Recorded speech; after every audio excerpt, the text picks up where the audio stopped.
for coming to the South Valley. Yeah, it's great to be here. A great opportunity, and I thank the Cavalier family for, inviting me and my husband. I have 3 questions, and they're kind of hot topic questions, and I'll just... All 3 of them? All 3 of them. You didn't slip in like a easy, boring one in there with it? No. All right, let's hear it. One of them is basically Mother Teresa answered it in an article, and I was going to ask you the same because I loved her answer. The first one is, why are you a Christian? Second one is, there's really no laws about the abortion law and when a woman can and can't have an abortion, whether it's 2 months or 8 months. And what is your view on that? And the third one, it is a hot topic, but it's literally a hot topic. And it's about my husband's chili peppers. And that was my question. Would you please take some chili peppers home with you? When's a habanero? I will definitely check out these chili peppers. I like spicy food. To go with your spicy questions. Spicy.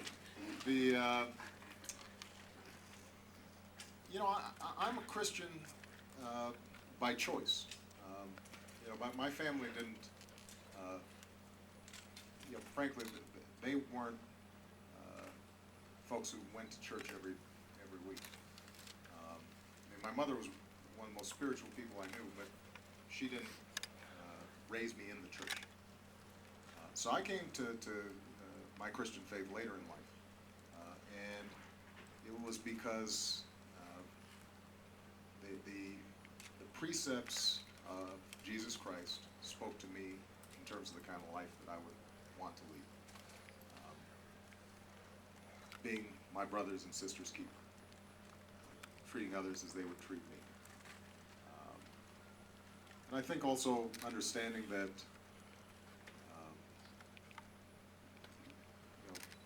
that Jesus Christ dying for my sins spoke to the humility we all have to have as human beings, that we're sinful and we're flawed and we make mistakes, and that we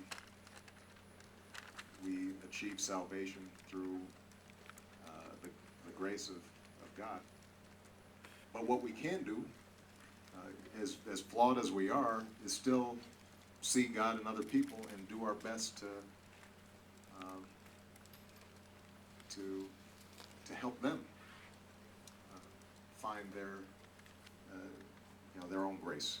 And so that's what I strive to do. That's what I pray to do every day. I think my public service is part of that effort to express my Christian faith. And it's but the one thing I want to emphasize, having spoken about something that obviously relates to me very personally, as President of the United States, I'm also somebody who deeply believes that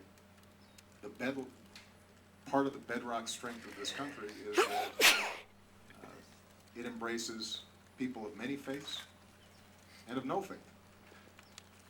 That this is a country that is still predominantly Christian, but we have Jews, Muslims, Hindus, atheists, agnostics, Buddhists, and that their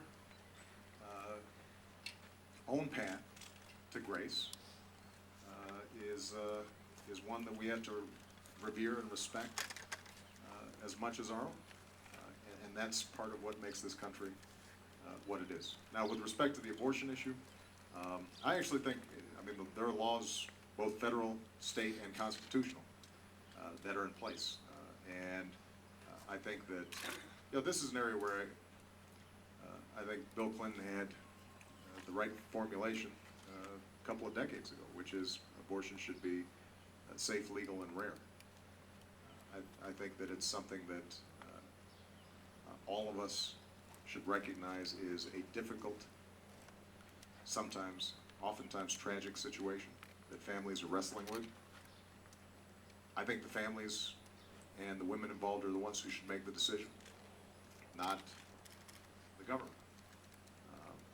But I do think actually that there are a whole host of laws on the books that after a certain period, the interests shift such that you can have some restrictions, for example, on late-term abortions, and appropriately so.